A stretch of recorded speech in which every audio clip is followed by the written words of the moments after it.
Hi everyone. So welcome to lecture 60 of UPSC GS two Indian polity. ठीक है, last lecture के अंदर हमने दिनेश गोस्वामी कमेटी के बारे में डिस्कस करा था। ठीक है, द सजेशंस विच वर मतलब सजेस्ट करे गए थे। We also discuss about the different amendment acts related to RP act of 1950 and 1951। ठीक है, so moving forward with the election part only, today's lecture will discuss about the political parties, जो कि हमारे all India level पे multiple national level की political parties हैं, state level की political parties हैं। So will understand the differentiation. ठीक है, विल ऑल्सो अंडरस्टैंड कि कुछ रूल्स जो ईसीआई ने इम्प्लीमेंट करें related to the symbols and जो भी आपके इलेक्शंस के लिए वो यूज़ होते हैं by the political party in the criteria on the basis of which any political party can become a state party और अ नेशनल पार्टी, और क्या क्या उसको प्रोविजंस मिलते हैं। ठीक है, आइडियली जो नेशनल लेवल की पार्टी होती है उसके अंदर आपको 40 स्टार कैंपेनर्स मिलते हैं। You get all India radio और दूरदर्शन पे आपको कैंपेन करने का टाइम मिलता है, प्रॉपर स्लॉट्स मिलते हैं। तो वो सारी चीज़ें हम डिस्कस करेंगे। ठीक है, सो आज के लेक्चर में will start with recognition of the political party. ठीक है, रिकग्नाइज बेसिकली टर्म है। ठीक है, रिकग्नाइज और अनरिकग्नाइज में कुछ डिफ्रेंशिएशंस हैं। रिकग्नाइज के लिए you get categorise into state level party and national level party. India के टर्म्स में आज के टाइम पे मेजरली वी ऑल नो कि बीजेपी और आईएनसी है, and state level party you can consider आप। ठीक है, तो हम दोनों के बीच का डिफरेंशिएशन समझेंगे, क्या क्या इलेक्शन के अंदर क्राइटेरिया होता है जिसके बेसिस पे कोई पार्टी, कोई भी पॉलिटिकल पार्टी स्टेट पार्टी बन सकती है या नेशनल लेवल पार्टी बन सकती है। ठीक है, then for a brief will discuss about one nation one election, उसके advantages and disadvantages.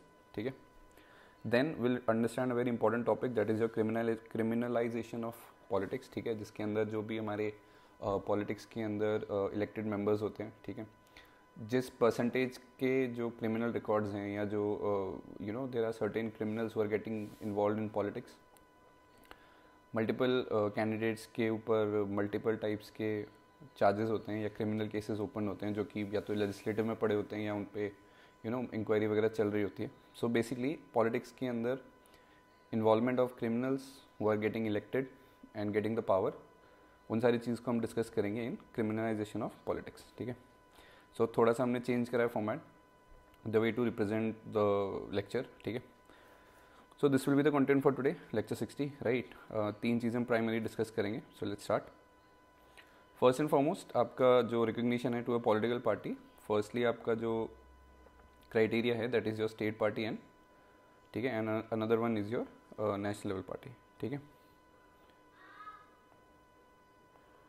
NP stands for, मतलब एक्रोनिम हम यूज़ करेंगे नेशनल पार्टी के लिए। ठीक है, एनपी, एंड स्टेट पार्टी के लिए SP. Right, so basically state party कोई भी डिक्लेयर करने से पहले कुछ क्राइटेरियाज होते हैं। Right, the primary criteria for the state party is कि any party if gets at least 6% of the valid votes, अगर वो स्टेट लेवल असेंबली लड़ रही है या फिर लोकसभा इलेक्शन लड़ रही है, तो दोनों ही केसेस में if any party gets 6% of the total votes, ठीक है, एंड प्लस का साइन बना है, एंड मतलब एक और क्राइटेरिया है, the party needs to secure at least two seats.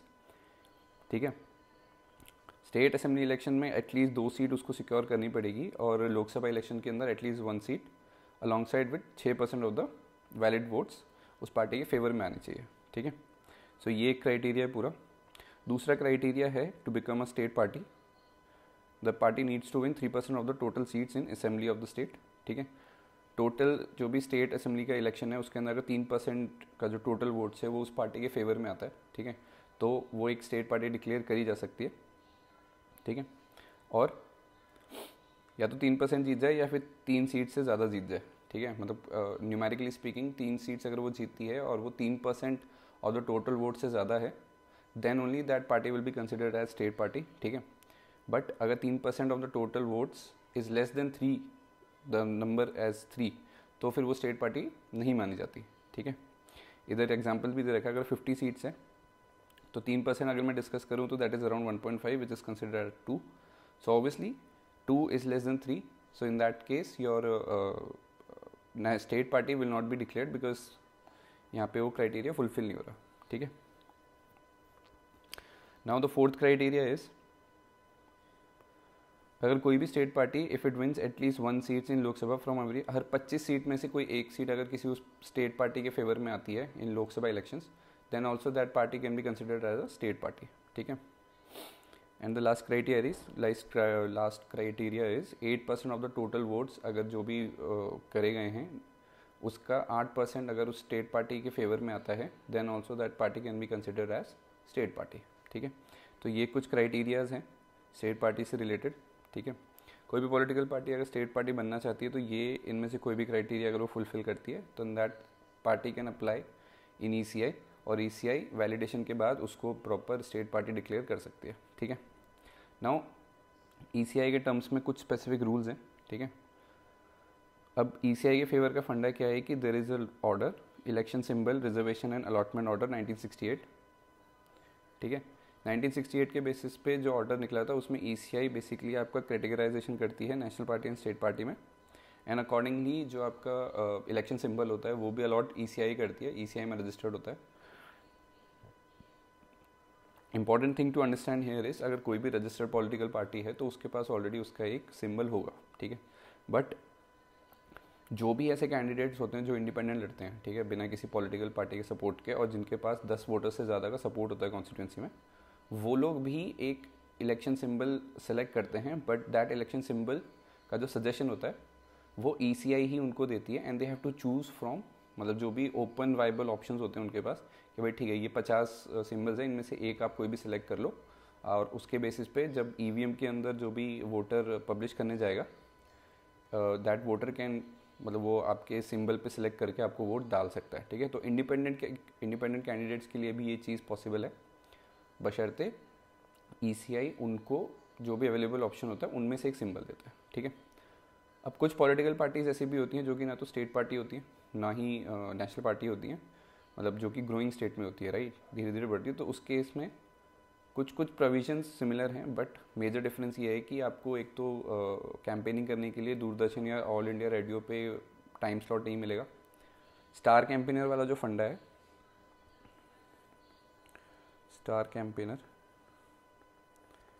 वो आपको सिर्फ 20 ही मिलते हैं फॉर अनरिकग्नाइज पॉलिटिकल पार्टी। ठीक है, और वी ऑल नो कि जो रिकग्नाइज है उस केस में आपको 40 मिलते हैं। ठीक है, तो ये कुछ बेसिक डिफरेंस है। ECI इज द करता धरता ऑफ एवरी इलेक्शन पर्सपेक्टिव। ठीक है,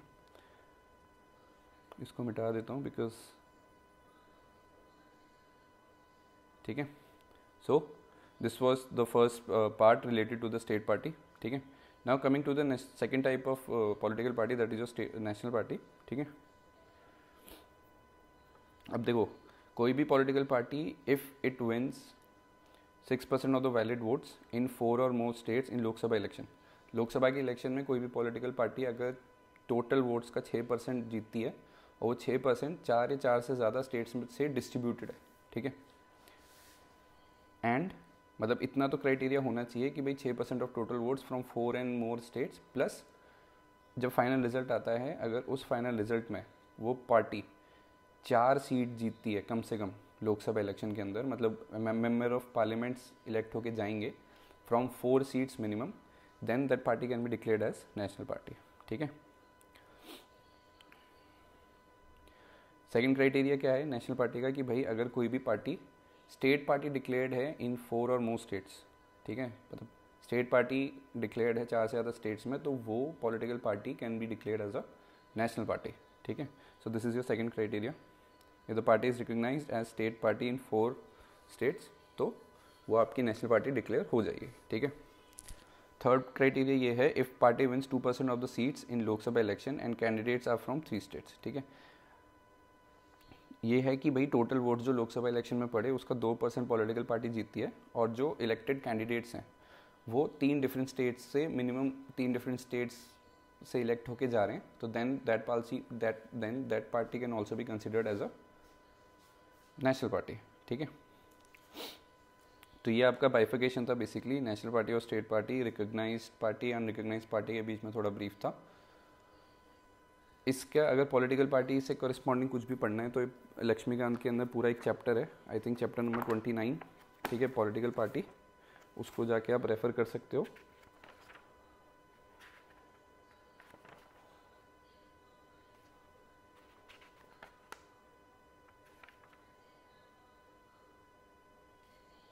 सो चैप्टर नंबर है 69, राइट।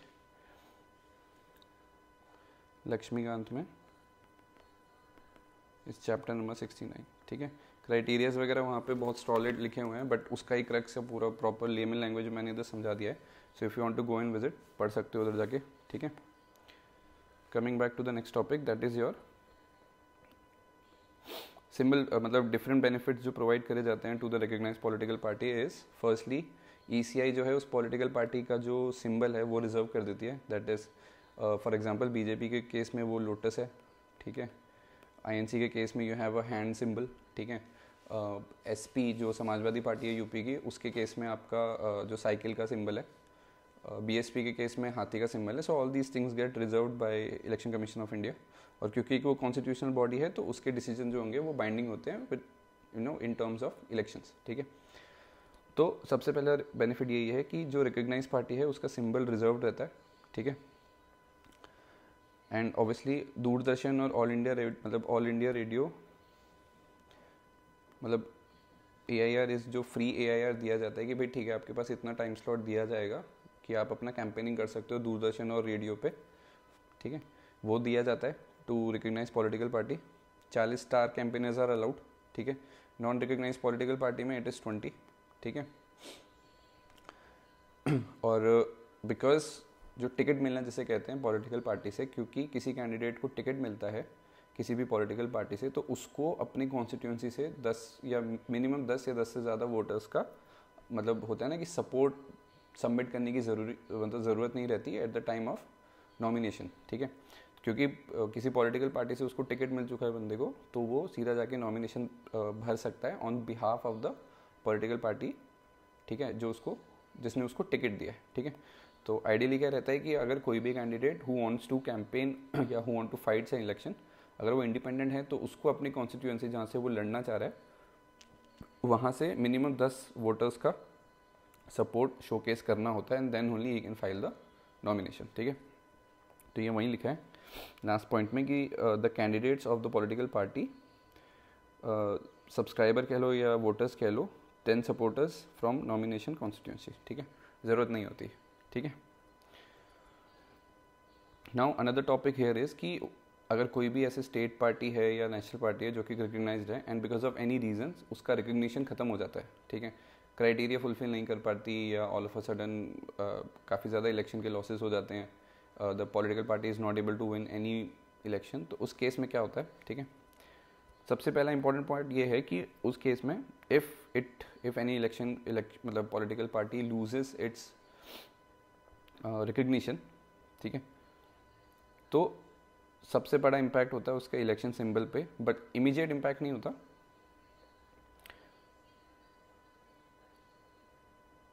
इमीडिएट इम्पैक्ट होता है आपका इलेक्शन सिंबल पे, तुरंत के तुरंत ECI चाहे तो वो इलेक्शन सिंबल किसी और को दे सकती है, ठीक है, ठीक है। तो इसमें ये लिखा है कि party will not lose its election symbol with immediate effect, rather it will be given 10 years time to regain its status, ठीक है। तो आज के टाइम पे अगर INC एक रिकग्नाइज पार्टी नहीं रहती है तो उसके पास 10 साल होते हैं अपनी रिकग्निशन वापस हासिल करने के लिए, और उन 10 सालों तक जो सिंबल है, जो हाथ का सिंबल है INC का, वो INC का ही सिंबल रहेगा अंटिल अनलेस 10 साल के बाद भी वो लोग अपना रिकग्निशन वापस नहीं ले पाते। इन दैट केस जो ECI है वो चाहे तो वो सिंबल किसी और पॉलिटिकल पार्टी को अलाइन कर सकती है, ठीक है। But at the same time if any political party loses it's recognition symbol, तो ठीक है 10 साल तक आप रिगेन कर सकते हो, बट उसके अलावा जितने भी प्रोविजंस हैं वो सारे नल वॉइड हो जाते हैं। जैसे आपका स्टार कैंपेनर का जो लिमिट है वो ख़त्म हो जाएगा 40 का, ठीक है। आपका जो रेडियो दूरदर्शन पे आपको AIR का टाइम मिलता है कैंपेनिंग करने के लिए, उसमें भी इम्पैक्ट होएगा, ठीक है। तो इधर वही लिखा है, until party regains its status it will not enjoy other facility which are reserve for recognise political party, ठीक है। तो ये कुछ इंपॉर्टेंट पॉइंट्स थे, टॉपिक थे डिस्कस करने के लिए with respect to recognition of political party, ठीक है। Moving on to the next topic that is your one nation and one election. आज के टाइम पे भी ये काफ़ी ज़्यादा न्यूज़ में है, बट हम पॉलिटी के टर्म्स में इसको ज़्यादा डिटेल में अभी डिस्कस नहीं करेंगे, गवर्नेंस में प्रॉपर डिस्कस करेंगे, but as of now just understand the advantage and disadvantage. सबसे बड़ा एडवांटेज ये है कि इलेक्शन अगर आपके किसी भी स्टेट में होते हैं, ठीक है, जनरल इलेक्शन तो आपके 5 साल में है, बट उन 5 सालों में अलग अलग स्टेट्स में अलग अलग टेन्योर पे अलग अलग टाइम पे आपके स्टेट असेंबली के इलेक्शंस होते हैं, right.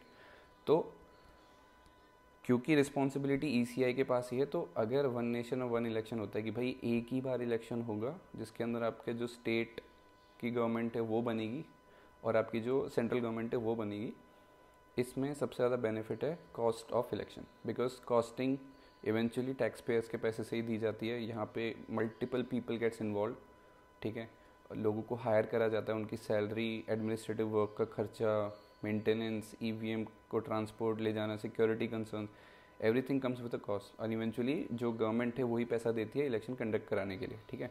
So the biggest advantage of having one nation one election is the reduction in the cost that can happen, ठीक है।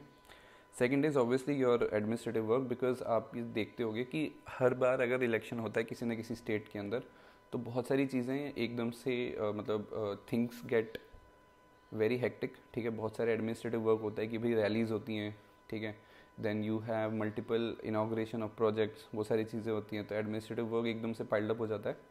तो अगर 5 साल में हमें पता है कि भाई 5 साल में सिर्फ एक ही बार इलेक्शन होना है, एक ही बार वोट डालना है for state government and national government, तो उस टर्म्स में जो एडमिनिस्ट्रेटिव वर्क का लोड है वो कम हो जाएगा, ठीक है। अब देखो तीसरा जो एडवांटेज है वो it could be a very मतलब डिबेटिंग, बट फंडा ये रहता है कि जब मिनिस्टर्स और लेजिस्लेटिव्स को पता है कि भाई 5 साल में सिर्फ एक ही बार इलेक्शन होना है, तो they can purely focus on the political work, not political work but priority work, जिसके बेसिस पे आपका जो कंट्री है या जो भी पॉलिसीज़ हैं जो इम्प्लीमेंट करनी है वो आप करा सकते हो टाइमली बेसिस पे। अभी क्या फंडा रहता है, अगर जैसे अभी हमारे लोकसभा इलेक्शन 2024 में होंगे, बट इस साल 2023 में भी multiple states are having multiple state assembly elections, right. तो उसके बेसिस पे आपने देखा होगा कि कई स्टार कैंपेनर जैसे हमारे पीएम भी इन्वॉल्व होते हैं, ठीक है, होम मिनिस्टर इन्वॉल्व होते हैं स्टेट असेंबली के इलेक्शंस में या उनकी रैलीज में इन्वॉल्व होते हैं, ठीक है। So these things obviously delay some other priority works जो कि हो जानी चाहिए, मतलब जो होनी चाहिए उनको अवॉइड करके जो हमारे मिनिस्टर्स हैं, कैबिनेट मिनिस्टर्स हैं, वो असेंबलीज में पार्टिसिपेट कर रहे हैं, अवेयरनेस कैंपेन में पार्टिसिपेट कर रहे हैं।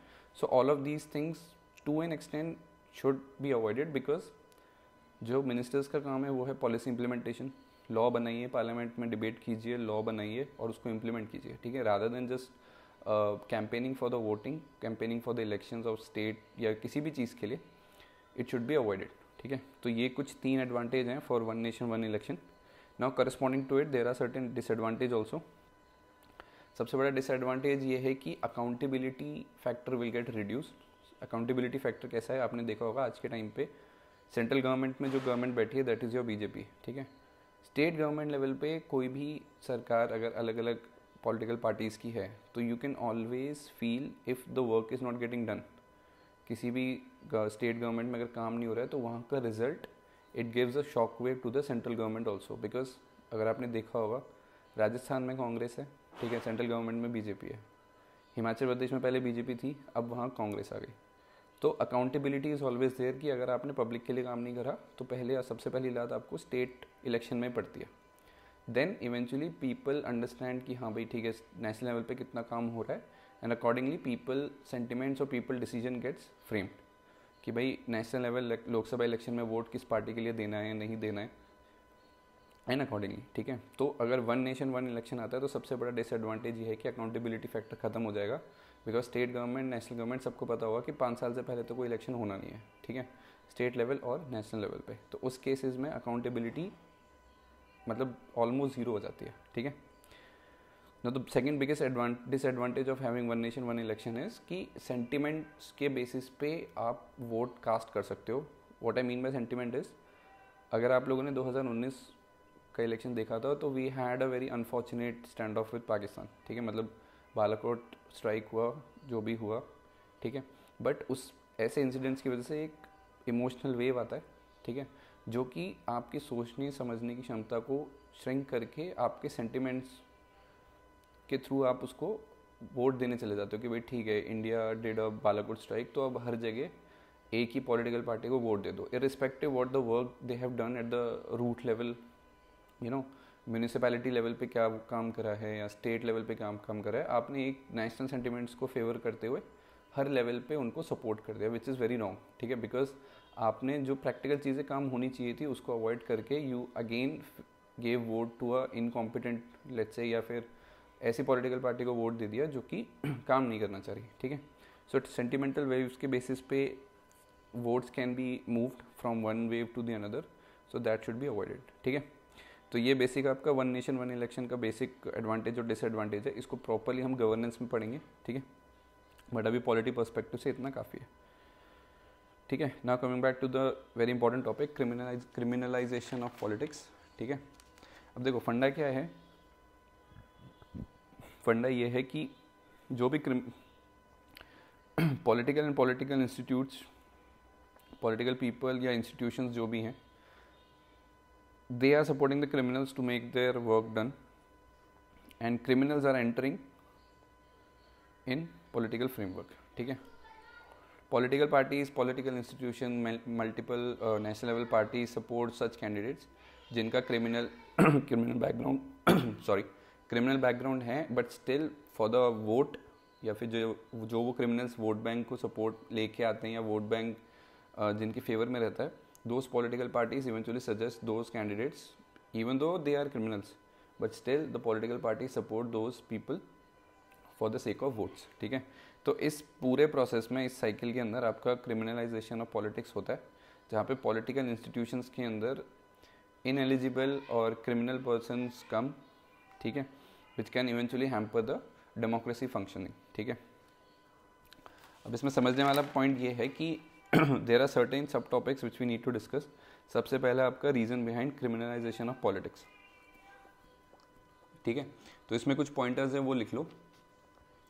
नंबर 1 कि why there is a criminalization of politics. The first reason is a nexus between criminals and politician. It is very very evident in our society कि आज के टाइम पे भी पॉलिटिक्स और क्रिमिनल्स के बीच में हैंडशेकिंग रहती है. क्रिमिनल्स अपना काम करते हैं to generate money through illegal activities, जिसमें उनको पॉलिटिकल सपोर्ट या पॉलिटिकल मतलब ब्लैंकेट मिल जाता है. एंड बिकॉज क्रिमिनल्स पैसा कमा के पॉलिटिकल पार्टीज़ को देते हैं, तो political parties uses that money for their election campaign या जो भी अपने आगे का पॉलिटिकल जर्नी है उसको मतलब प्रोसीड करने के लिए. So it's a hand in glove situation between political parties, politics and criminals, ठीक है. So the number one reason why there is criminalization in politics is nexus between criminals and politicians, ठीक है. Second reason is delay in justice system. Delay in justice system ये है कि जो भी criminals हैं, once they file the nomination, तो वहाँ पे वो disclose करते हैं कि कितने criminal cases उनके against है. Majority of the criminal cases are sub judice, मतलब वहाँ उस पर केस चल रहा है, उस पर तारीख आ रही है और कोई भी कंक्लूजन नहीं है, ठीक है. आइडियली होता है क्या है कि अगर किसी भी क्राइम में आपको 2 साल से ज़्यादा की सज़ा हो जाती है तो आप 6 साल के लिए बार्ड हो जाते हो इलेक्शन कंटेस्ट करने के लिए. बट उसका ये कन्विक्शन आने में इतना टाइम लग जाता है कि कोई भी क्रिमिनल एक मल्टीपल ओपन केसेस के साथ भी पॉलिटिक्स में एंटर हो जाता है, इलेक्शन जीत भी जाता है और एक कॉन्स्टिट्यूशनल पोस्ट पे बैठ के अपना काम कर भी लेता है. All of this happens meanwhile आपका पूरा केस चल रहा है, सब जुडिस है, ठीक है. सो second reason is delay in the justice system. Third reason is conviction rate is too low. जो भी criminals politics में enter होने के लिए या होते हैं जिनके अगेंस्ट केसेस चल रहा है, उसमें conviction rate is very very low, ठीक है. Obviously because criminals और politics में nexus है, तो there is a very huge power that comes into play और वहाँ पे एक manipulation होना आम बात है. In today's time it's a reality. So let's not just live in a fancy island या फिर imaginary island में रहने से अच्छा है to face the reality कि yes conviction rate is very low. वरना आप खुद सोचो, खुद पूछो अपने आप से, ऐसा कौन सा पॉलिटिकल लीडर है जिसके अगेंस्ट कन्विक्शन हुआ हो और उसने पॉलिटिक्स छोड़ दिया. जो भी कंक्लूजन आता है वो इतना टाइम ले लेता है कि भाई कोई भी पॉलिटिकल पार्टी, कोई भी पॉलिटिकल पर्सन जो कि क्रिमिनल रहा है या जिसने क्राइम करा है, वो ऑलमोस्ट अपने बुढ़ापे में जाके कन्विक्शन फेस करता है. मतलब उसने अपनी लाइफ जी ली बट वो केस घिसता चला गया, right. So fourth reason is conviction rate is very low, ठीक है. Fifth reason is, and it's a very important reason, इस पर फोकस करना है कि first past the post electoral system में allow a criminal element to win the election even by small margin, ठीक है. तो first past the post system का क्या रहता है कि भाई अगर 4 कैंडिडेट हैं A, B, C, D, vote डला, इन चारों में से अगर लेट से जो मेजॉरिटी वोट्स है वो 30% ए को मिला, ठीक है, 25%, ठीक है, और 20% ऐसे डिस्ट्रीब्यूट हो गया. तो फर्स्ट पास द पोस्ट के अंदर क्योंकि ए को सबसे ज़्यादा मिला है आउट ऑफ दीज 4, तो उसके बेसिस पे आपके 30% जीतने वाला ही विनर डिक्लेयर हो जाता है, ठीक है। ये सिस्टम इतना बुरा है बिकॉज अगर आप टोटल देखोगे तो 100% वोट्स में से सिर्फ ऐसा बंदा इलेक्ट होकर जा रहा है जिसको सिर्फ 30% वोट मिले, है ना। तो दिस इज़ वेरी रॉन्ग। इसकी जगह पे 2 बैलेट सिस्टम होना चाहिए, और जो बंदा मेजॉरिटी दैट इज़ 50% से ज़्यादा क्रॉस कर जाता है, that person should be selected. Even though कि ये एक बहुत ही tiring and economically not feasible option है, but still multiple rounds of voting होती है, तो उसमें वी हैव द श्योरिटी कि जो बंदा इलेक्ट होके आ रहा है उसको मेजॉरिटी ऑफ लोगों ने सपोर्ट करा है, ठीक है। So this is the reason 30% वाला अगर कोई भी पर्सन है जिसका क्रिमिनल बैकग्राउंड है तो वो भी इलेक्ट होके आपका पॉलिटिक्स में एंटर कर रहा है, ठीक है। नेक्स्ट रीज़न इज़ मतलब जो आज के टाइम पे हमें समझना चाहिए कि हमारे जो वोटर्स हैं they are not using they are sensible side to vote for the right person. तो इसमें लिखो voters voting for the candidates with criminal background due to parochial consideration, ठीक है। पैरोकियल कंसिडरेशन होता है कि भाई ठीक है किसी की कास्ट के बेसिस पे कर दिया, ठीक है, या किसी ने लेट्स से अपने रिलीजन के बेसिस पे कर दिया किसी को वोट कि भाई ठीक है ये तो मेरे रिलीजन का है या मेरे कास्ट का है। इवन तो उस बंदे पे 100 से ज़्यादा क्रिमिनल केसेस पड़े होंगे, but still as a voter we vote for such person just because he और she belongs to our caste, ठीक है, या फिर our community. So that needs to be avoided. The next reason why criminals are entering into politics is due to poverty and illiteracy. Majority of the voters don't even consider looking at the stats or looking at the background of the candidates for which they are voting, which is very very alarming, ठीक है। because number one हमारे देश में poverty है, so people majority of the people consider कि भाई जो भी भले वो झूठा बहाना या झूठी जुमला देके जा रहा है कि भाई ठीक है मैं तेल के जो पेट्रोल के दाम है वो 100 से 50 कर दूंगा, या फिर मैं आटा 5 रुपये किलो कर दूंगा। These things looks very fancy for those people who don't understand और हु आर नॉट लिटरेट, ठीक है। Second reason is because of the poverty people support those or give their valuable votes to those person who don't even consider their poverty in their election agenda, ठीक है। So these two are still a very crucial reasons कि why the criminals are entering into the political framework, poverty and illiteracy, ठीक है। And the last but not the least, which is very infamous in today's time, is your paid media, ठीक है। किसी भी criminal, किसी भी ऐसे political party, किसी भी पॉलिटिकल लीडर के लिए जो एजेंडा है या जो नैरेटिव है वो स्विच करने में आज के टाइम पे सबसे ज़्यादा जो गेम नहीं बोलूँगा बट जो कि मिसयूज़ हो रहा है that is your media, which is considered as the 4th pillar of democracy.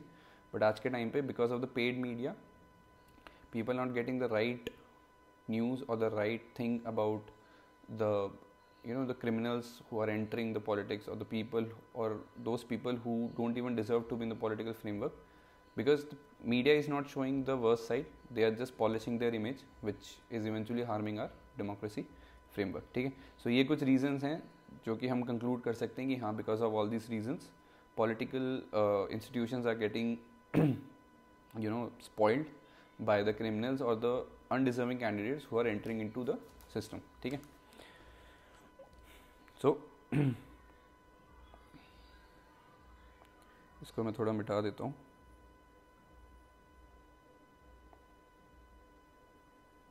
ठीक है। Now so we studied firstly the reasons, now the measure taken to fight the criminalisation of the politics. इसके अंदर कुछ हमारे cases थे जो supreme court ने observe करे और जो रूलिंग भी दी है, ठीक है। तो इसमें सुप्रीम कोर्ट का एक सबसे इम्पॉर्टेंट केस था Association of Democratic Reform versus Union of India, case of 2002, ठीक है। सो सुप्रीम कोर्ट ने इसके अंदर रूलिंग ये दी, पहले मैं लिखवा देता हूँ, please write down. Supreme court held that the citizen enjoy right to information as a fundamental right, thus they have a right to know about the background of candidate, full stop. Thus the candidate shall disclose about his educational background, comma, criminal cases which are pending against him, comma, the assets of his and his spouse and dependent children, ठीक है। तो ये पहला case है जिसके अंदर supreme court ने ये रूलिंग इन फेवर मतलब ये जजमेंट पास करा कि भाई जो भी कैंडिडेट अपना नॉमिनेशन फाइल कर रहा है उसके बारे में आम जनता या वोटर्स को ये पता होना चाहिए कि भाई इसके अगेंस्ट कितने केसेस पेंडिंग है, इसकी नेटवर्थ क्या है या टोटल एसेट कितने हैं इसके पास, इसके डिपेंडेंट के पास मतलब बच्चों के पास और स्पाउस के पास, ठीक है। और जो उसका एजुकेशनल मतलब पूरा बैकग्राउंड जो है कि वो कितना पढ़ा लिखा है, all these thing needs to be disclose. ये पहला जो रूलिंग आया था सुप्रीम कोर्ट का, through which people can be aware कि भाई जो कैंडिडेट खड़ा हो रहा है उसका बैकग्राउंड क्या है, कि क्या वो क्रिमिनल है या कैसे क्या सीन है। ये एक फेवर आया था कि भाई ठीक है, एटलीस्ट पीपल शुड नो किसके लिए वो लोग वोट डाल रहे हैं, ठीक है। तो this is a very important case, association of democratic reforms versus union of India case 2002। इसके अंदर ये रूलिंग है जो आज के टाइम पे फॉलो भी होता है कि जो भी कैंडिडेट नॉमिनेशन फाइल करता है वो सही सारी चीज़ें डिस्क्लोज करता है, ठीक है। Now the second measure which was supported और argued by the supreme court is through Lily Thomas versus union of India case 2013, ठीक है। अब इसके अंदर ये डिस्क्लोज करा या ये कंफर्म करा सुप्रीम कोर्ट ने कि भाई अगर कोई भी कैंडिडेट 2 साल से ज़्यादा की सज़ा काटता है, मतलब कन्विक्ट किया जाता है 2 साल की सज़ा के लिए, 2 साल से ज़्यादा की सज़ा के लिए, ठीक है, तो छूटने के बाद 2 साल की सज़ा काटने के बाद अगर वो बंदा बाहर आता है जेल से तो वो 6 साल तक इलेक्शन नहीं लड़ सकता।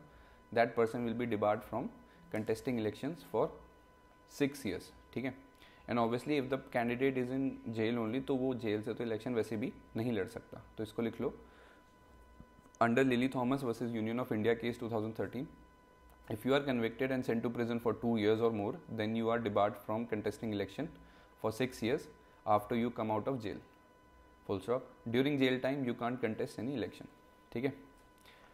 तो ये इंपॉर्टेंट कुछ थे। अब इसके बियॉन्ड सुप्रीम कोर्ट ने गवर्नमेंट को ये डायरेक्टिव्स भी दिए हैं कि you should establish FTC, that is fast track courts, so that जो भी केसेस चल रहे हैं against those candidates who are fighting elections, ठीक है, दैट कैन बी कंक्लूडेड और can be close in a very efficient manner. तो लिख लो, supreme court has asked government to set up FTC to try the cases against the legislative to fast track the cases, ठीक है। Next you write, supreme court also asked the political party to publish pending cases and convictions done against the candidates proposed by the party in major national newspaper and on website of the party along with the reason on why the ticket was given to that candidate. तो इसमें ये बोला गया supreme court ने कि भाई political parties को अपने कैंडिडेट्स के जो भी क्रिमिनल रिकॉर्ड है वो सब पब्लिश करना चाहिए, जितने भी लीडिंग न्यूज़पेपर है उसमें, along side with the website that, या जो भी इंटरनेट पे उनकी प्रोफाइल्स है वहाँ पे भी ये सारी चीज़ें डिस्क्लोज होनी चाहिए कि भाई ठीक है ये n नंबर ऑफ कैंडिडेट्स को हमने सपोर्ट करा है, ये ओपन केसेस हैं उनके अगेंस्ट, ठीक है। And also supreme court asked the national parties कि भाई आप रीज़न दो कि why you have given ticket to such candidates who are having let's say multiple criminal cases against them, या जो भी मतलब एक पार्टी से दूसरी पार्टी में आए हैं, तो even though they have open cases, तो वो रीज़न बताएं कि भाई किस बेसिस पे एक नेशनल पार्टी या स्टेट पार्टी ने उस बंदे को टिकट दिया है टू कंटेस्ट इलेक्शन, ठीक है। तो ये कुछ इंपॉर्टेंट टॉपिक्स थे आपके क्रिमिनलाइजेशन ऑफ पॉलिटिक्स में, जहाँ पे हमने रीज़न समझा एंड मेजर टू टेकन मतलब measures to fight criminalisation of politics, ठीक है। अब इसके अलावा ECI ने कुछ और, ये तो हमारा जो ये था ये सुप्रीम कोर्ट का था, ठीक है। कुछ ECI ने भी प्रपोज करा। ECI ने सबसे पहले ये प्रपोज करा कि भाई वोटिंग में आपके 2 बैलेट सिस्टम होने चाहिए। 2 ballot system replaces first past the post system, जो कि हमने ऊपर डिस्कस करा था। अगर कैंडिडेट्स हैं तो अगर 35% इसको मिलेगा, 30% मिल गया, इसको 25 मिला, इसको 25 मिला और D को 20 मिला, तो करंट प्रपोजल के बेसिस पे 30% जिसको वोट मिले हैं वो जीत जाएगा, that candidate will be declared winner. But 2 ballot system के अंदर आपका जो candidate majority mark that is 50% से ज़्यादा स्कोर करता है वोटिंग के अंदर, उसी को आप विनर डिक्लेयर करते हो। तो even though the multiple rounds of voting can happen, but eventually वो कैंडिडेट सेलेक्ट होगा जिसका प्रॉपर 50% से ज़्यादा वोटिंग राइट है, ठीक है, जिसको 50% से ज़्यादा वोट्स मिले, ठीक है।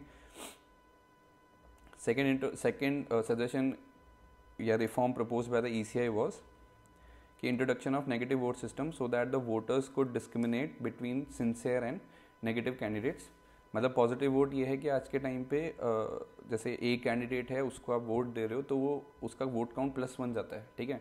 नेगेटिव वोटिंग सिस्टम में मुझे पता है कि ये बंदा जो नॉमिनेट होके या जो फाइट कर रहा है इलेक्शन, मुझे नहीं पसंद ये बंदा आए, तो I can give a negative vote, तो उसका वोटिंग काउंट टोटल 0 नहीं रहेगा, +1 नहीं होगा, बट -1 हो जाएगा, ठीक है। तो introduction of negative vote system was also suggested by ECI, ठीक है। And the third suggestion bye the ECI as part of electoral reform proposed in terms of voting was, if the court is prima facie, if court in court prima facie is satisfied about the involvement of a person in a serious crime, then the court should be given the power to debar the person from contesting election, ठीक है। Prima fascia के basis पे अगर ये court को पता है कि भाई ठीक है, जो भी जिस पर्सन के अगेंस्ट केस आ रहा है वो उसकी प्राइमरी इन्वॉल्वमेंट है in the crime that he has done, और फॉर द क्राइम जिसके बेसिस पे उस पर ये चार्जेस लगे हैं, तो कोर्ट के पास ये पावर होनी चाहिए कि वो उसी मोमेंट पे उसको डिबार्ड कर दे from contesting any election, irrespective कि वो कन्विक्शन आज से 10 साल बाद आए। अगर कोर्ट को ये डिक्लेयर हो गया कि भाई ठीक है, इस बंदे की इन्वॉल्वमेंट है प्राइमा फेसिया के बेसिस पे, तो कोर्ट ने अगर लिख के दे दिया कि भाई ये इलेक्शन नहीं लड़ सकता, तो नहीं लड़ सकता, ठीक है। सो ये कुछ इलेक्टोरल रिफॉर्म के सजेशन है propose by the ECI, and with this today's lecture has come to an end, ठीक है। So this is all for today. Next lecture में हम will start the very important, पूरा state start करेंगे आपका, इसमें आपका गवर्नर स्टार्ट करेंगे, वेरी इंपॉर्टेंट। गवर्नमेंट जो गवर्नर है एग्जीक्यूटिव स्टेट लेवल के, इसके अंदर हमारे आर्टिकल्स रहेंगे 163, 169, ठीक है। और basically will discuss about the governor only and how governor is more powerful than president, ठीक है। ये सारी चीज़ें हम नेक्स्ट लेक्चर में डिस्कस करेंगे, ठीक है। डिफरेंट आर्टिकल्स आएंगे 163, 169, 166, क्या क्या सिग्निफिकेंस है वो हम डिस्कस करेंगे नेक्स्ट लेक्चर में, ठीक है। स्पेशल प्रोविजंस 371, ठीक है। नागालैंड, महाराष्ट्र, गुजरात के जो विदर्भ, मराठावाड़ा, कच्छ एंड सौराष्ट्र है, उनके बारे में डिस्कस करेंगे। And the very important Sarkaria committee, इसके बारे में भी डिस्कस करेंगे। ऑफिस ऑफ गवर्नर्स के रिस्पेक्ट में क्या सजेशंस दिए गए थे, ठीक है। Will also discuss about state legislative council, ठीक है, जो MLC होता है। लिमिटेड स्टेट ये जहाँ पे स्टेट लेजिस्लेटिव काउंसिल यूज़ होता है, बट उसका सिग्निफिकेंस क्या है, क्राइटेरिया क्या है और वोटिंग कैसे होती है, all these things will be discuss in the next lecture, that will be your lecture number 61, ठीक है। So this is all for today, I hope you found this video informative, ठीक है। I will be soon uploading these text also, ठीक है, जो दूसरे social media platform है उस पर, so that you can refer these notes on the fly, ठीक है। So this is all for today, thank you for watching, keep learning, keep working hard, and I'll see you in the next one. Bye bye, take care.